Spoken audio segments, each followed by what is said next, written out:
Hey, people, welcome to another episode of the Rogers Take Podcast. I'm your host, Raj Pfeiffer, and here we go. The NBA playoffs, but especially or particularly the New York Knicks and the Brooklyn Nets. Now, I've been a fan of the Knicks for all my life, and I'll always be a fan of theirs. But I'm also a fan of the Brooklyn Nets. And say what you want about the Nets, you got to give them their opportunity to make the right improvements and whatnot. But admittedly and obviously, I'm not as much of a fan as of the Nets as I am for the Knicks. Okay, but having said that, let me just share some of my thoughts on the Nets. Okay, so back in the day of the early '70s, back in the days of the old American Basketball Association League, is when I started watching and paying attention to the Nets. And back in those days, I was a young teenager, and in those days, one player stood out from all the other players, including those players in the NBA. And that person was, as I said, Julius Erving, also known as Dr. J. Dr. J revolutionized the game of basketball. And when he was traded from the Virginia Squires to the New York Knicks, back in I believe it was 1970 and 70ish in that area there. When he was traded, he quickly led the Nets to a championship, ABA championship, in 70, and I believe it was in 73. And then he led them to another championship. About 2 seasons after that, he led them to another championship. And one of the things amazing about Dr. J is that he didn't originate. He didn't originate. I'm not going to give him credit where credit's not due. He did not originate, but he definitely popularized and expanded on the jam, the highest percentage shot in basketball. The way we used to talk about it when we were kids, we used to say, okay, yeah, Dr. J jumped from the top of the key and flew all the way to the basket and jammed it in.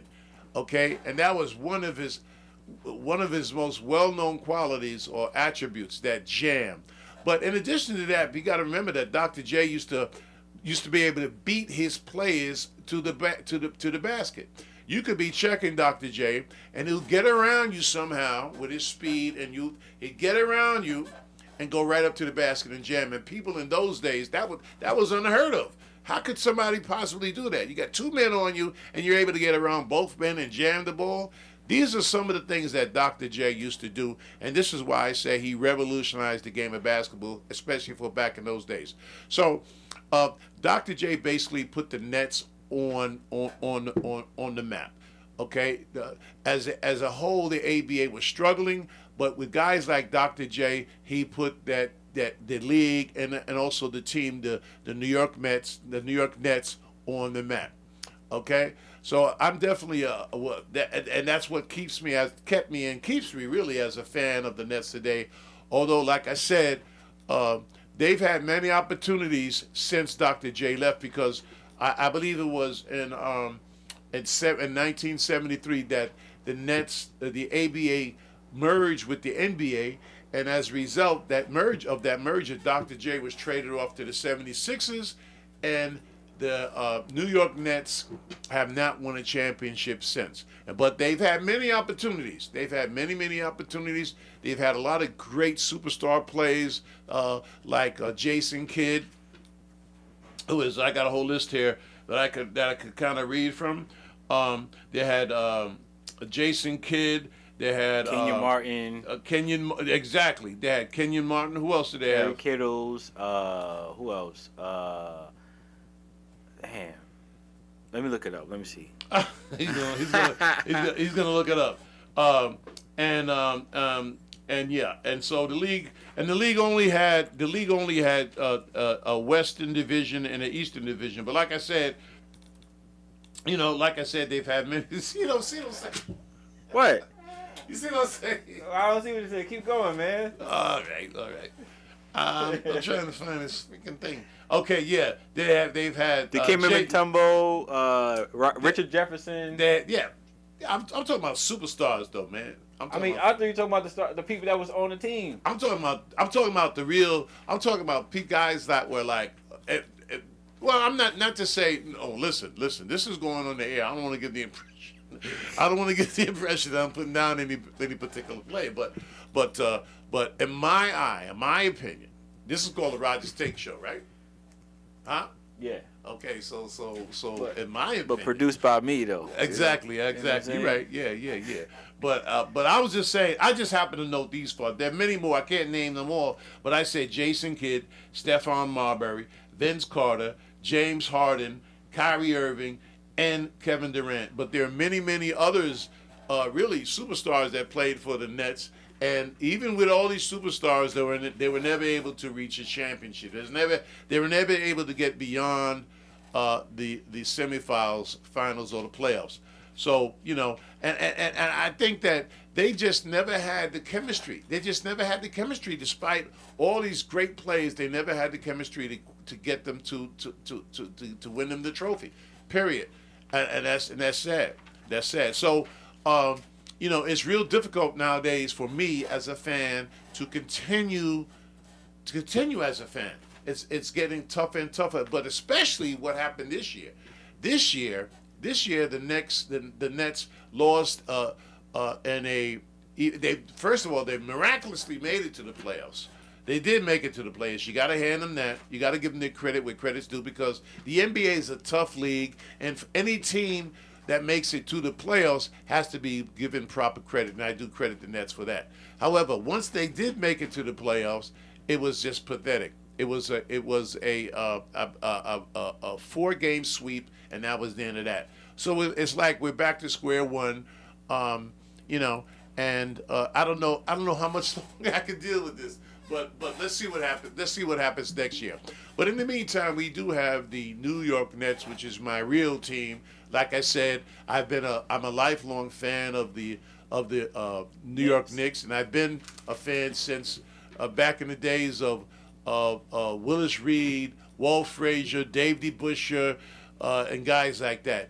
And when I was a kid, when I got a little older, I used to try to catch every single home game at the Garden. What I would do is I would get off work, and I'd head straight to the Garden. And of course, back in those days, you can get a seat in the nosebleed section for $7, and that's exactly what I did. $7? $7. You can get a ticket in the nosebleed section for $7. Oh. But okay.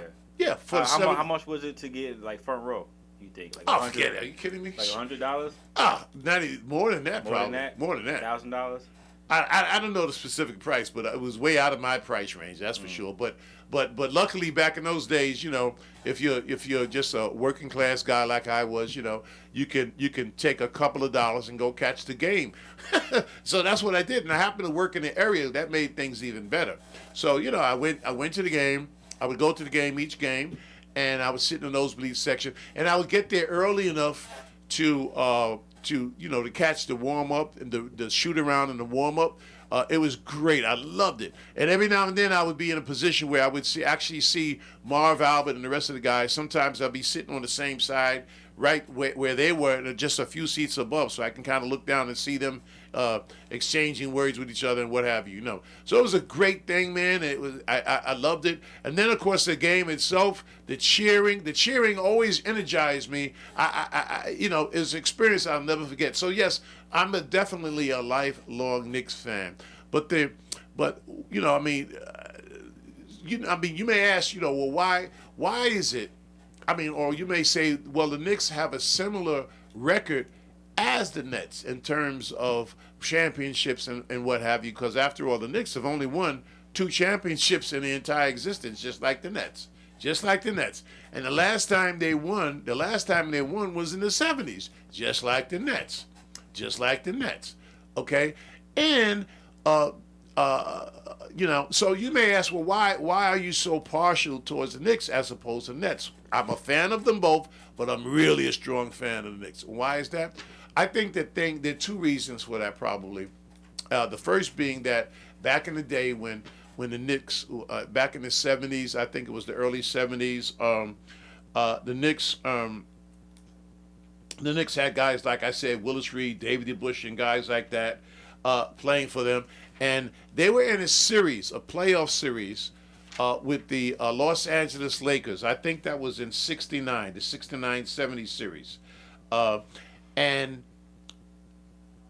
I don't know if you didn't know. You know, I'm going to tell you that was probably one of the best playoff series I've ever seen. Because what happened was it was a seesaw battle between the Los Angeles Lakers and the New York Knicks.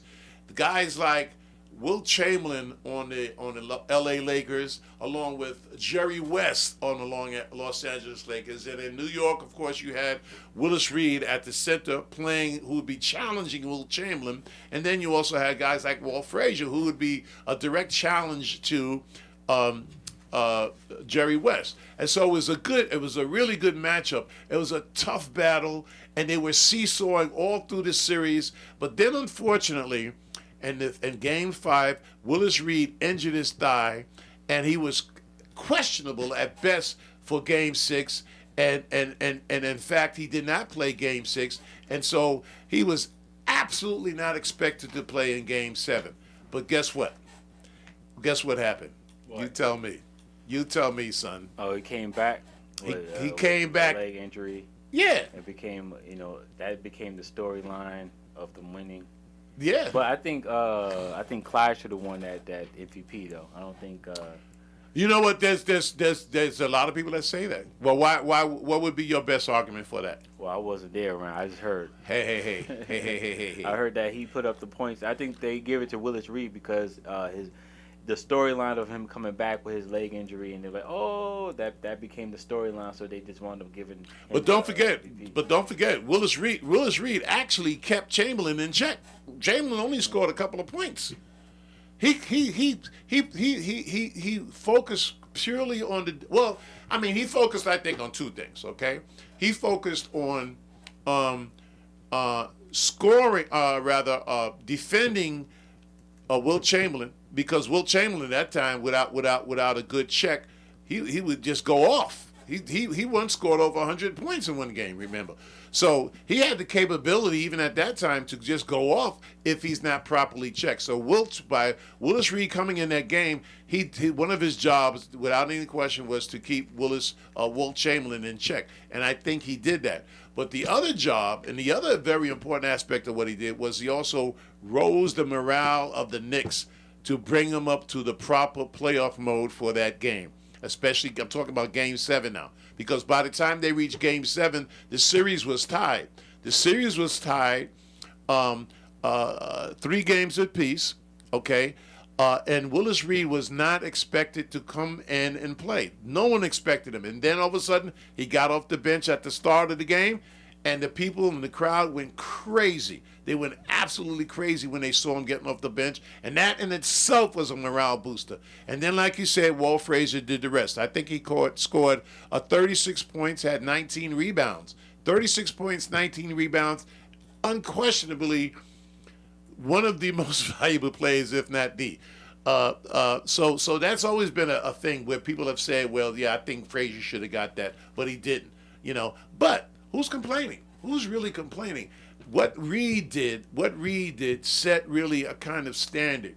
Despite his injuries, despite his pains and aches and pains, he got up and he played. And he didn't have to do that. He didn't have to do that, but he did it. He did it. And it resulted in what? A win, a victory. And he did his job. He stopped Wilt Chamberlain from scoring like a madman, and he actually literally kept him in check. So I think he did his job.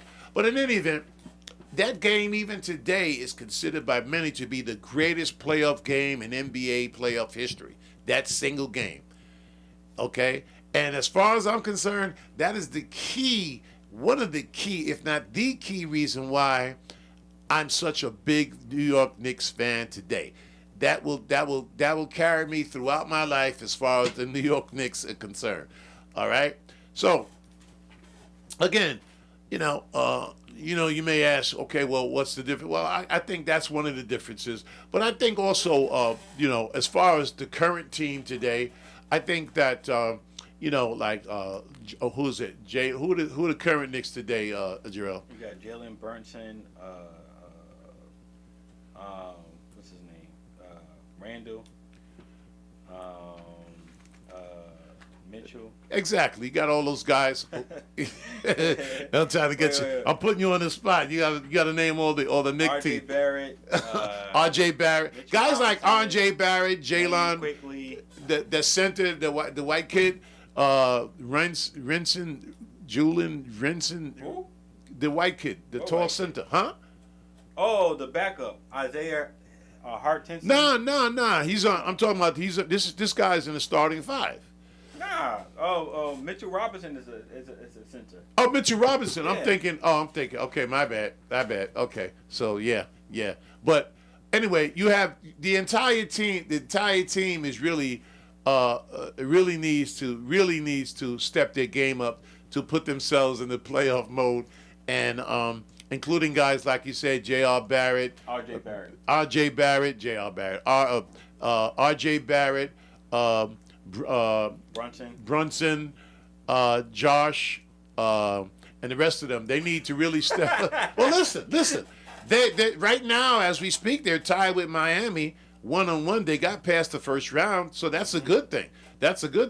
And all they need to do, well, not all they need to do, but they definitely need to step their game up to playoff mode in a consistent way. If they can do that and get past Miami, then they'll have to deal with the other powerhouses, which of course is going to be either Boston, Golden State Warriors or one of those other teams, L.A. Oh no, they still gotta get through.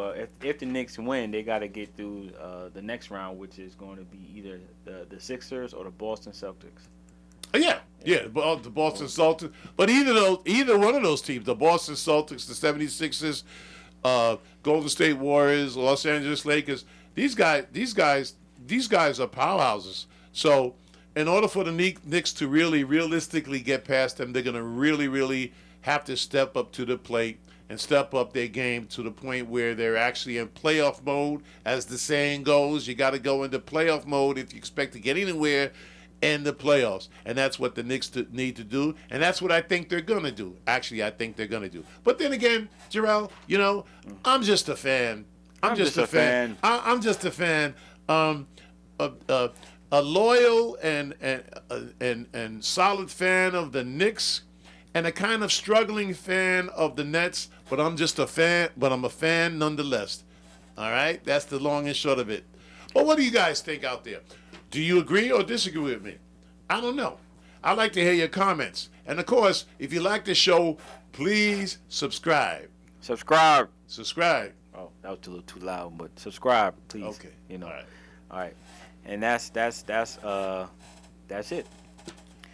Okay. We'll come back soon. Okay. You don't have to add all that. What?